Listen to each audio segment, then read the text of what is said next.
Milli Kitabxanada Milli Qurtuluş gününə həsr edilmiş Heydər Əliyev dövlət suverenliyi və konstitusiya quruluşu mövzusunda elmi konfrans keçirildi. Tədbir Mədəniyyət Nazirliyi və Milli Kitabxananın birgə təşkilatçılığı ilə baş tutdu. Konfransda Mədəniyyət Naziri Adil Kərimli, Milli Məclisin Mədəniyyət Komitəsinin sədri, xalq artisti Polad Bülbüloğlu, tanınmış elm və mədəniyyət xadimləri iştirak etdilər. Çıxış edən Milli Kitabxananın direktoru Professor Kərim Tahirov bildirdi ki, 1995-ci ildə yaradılan Azərbaycan Milli Kitabxanasının bu zalına 30 il bundan öncə ilk dəfə Ulu Öndər Heydər Əliyev gəlib. Ulu Öndər Heydər Əliyev Milli Kitabxanaya bu ilk gəlişi zamanı etdiyi çıxışında kitabxananı xalq, millət və cəmiyyət üçün müqəddəs bir yer, bilik, zəka, mənəviyyat mənbəyi adlandırıb.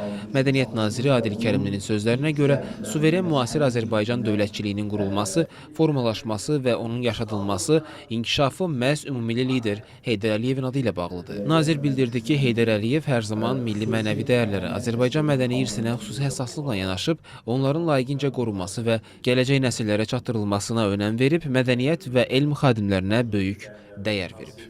Milli Kitabxananın Azərbaycan xalqının milli sərvəti olduğunu diqqətə çatdıran nazir, Ulu Öndərin bu kitabxanaya çox böyük sayğı ilə yanaşdığını, çox çətin və təlatümlü vaxtlarda 1995-97-ci illərdə 4 dəfə bu kitabxanaya gəldiyini və onun bu səfərlərinin Milli Kitabxananın inkişafında mühüm rol oynadığını qeyd etdi. Milli Məclisin Mədəniyyət Komitəsinin sədri, xalq artisti Polad Bülbüloğlu, Ulu Öndər Heydər Əliyevin mədəniyyətə xüsusi yanaşması olduğunu söyləyərək, ümumilli liderin bu sahədəki xidmətlərindən danışdı.